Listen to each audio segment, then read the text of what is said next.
Have I ever won a competition? No, I have never won a competition. I don't even think I've won a raffle. I am possibly the most unlucky person when it comes to winning competitions.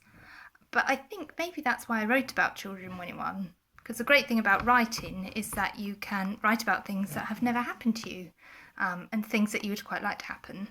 So, no, never won a competition. Who is my favourite character? Oh, that's such a hard question because I do love them all. I think Margot is because I like that she's quite an interesting mix of being quite sensible, but she's also a dreamer. Her head is literally in the clouds a lot of the time.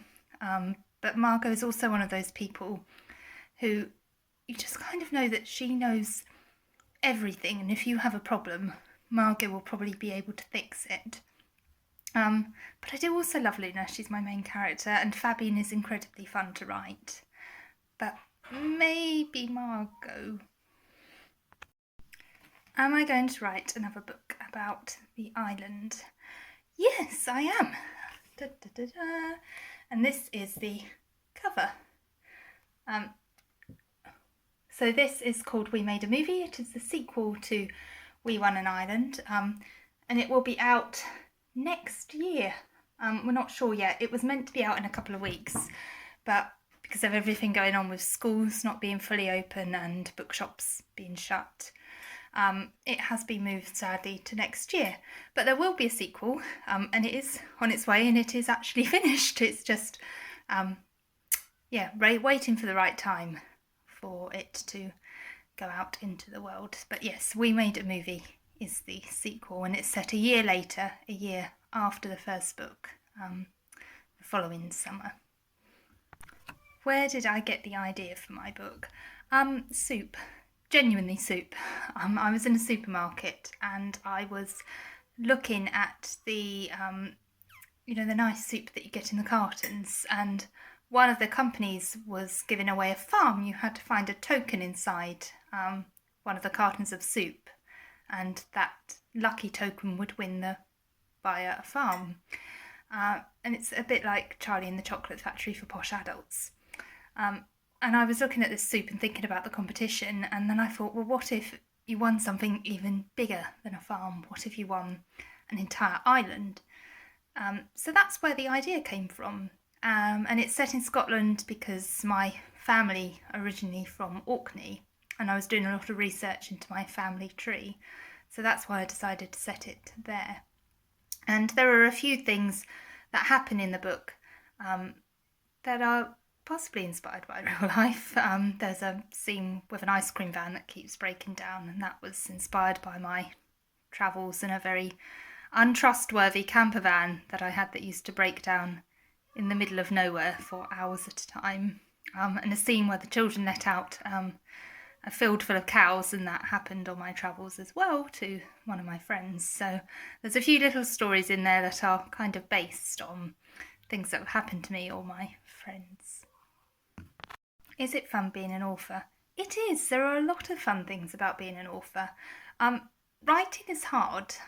Writing is not easy. You have easy days. And I love writing. If I didn't love writing, I wouldn't do it. But it is work, and it is hard work.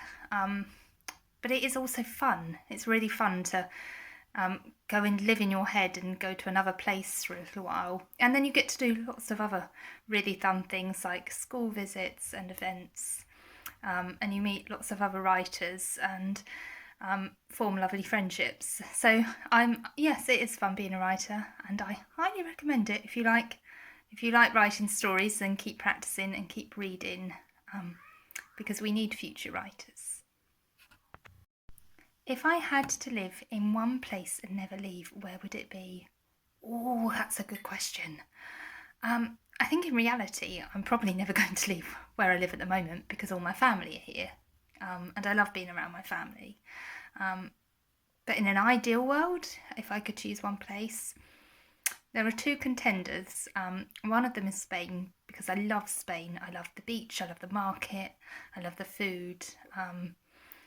So Spain is one of my favourite places in the world.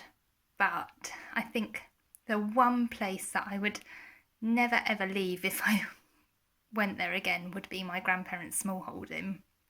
And I haven't seen it for a very long time. They sold it 20 years ago. But it's the place that I go to when I need to go to a happy place. It's the place that I go to in my head.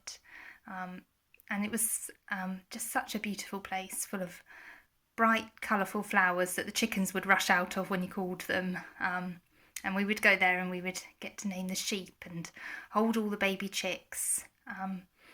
And it always seemed to be sunny there, even in winter. It was bizarre. But it was just such a bright, colourful, happy place. And so even though I haven't seen it for a very long time, and it's probably changed a lot, it's the place that I go to in my head when I want to go somewhere happy. So that's probably the one place that I would stay and keep hold of and never leave. Luna loves donkeys and Fabian loves goats. So what's your favourite animal? My favourite animals are chickens. I love chickens. I just think they're so funny.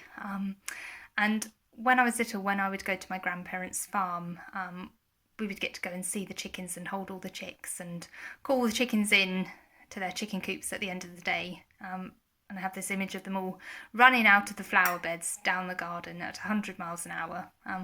And it's very funny when you see a chicken run at top speed. It's very, very funny. And we actually got to keep a chicken one year at the farm, but it was our special chicken, and I had one called April.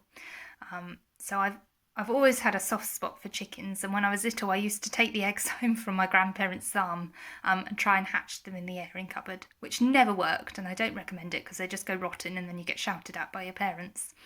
But yeah, chickens are my favourite animals, followed by dogs, I think, followed by cats.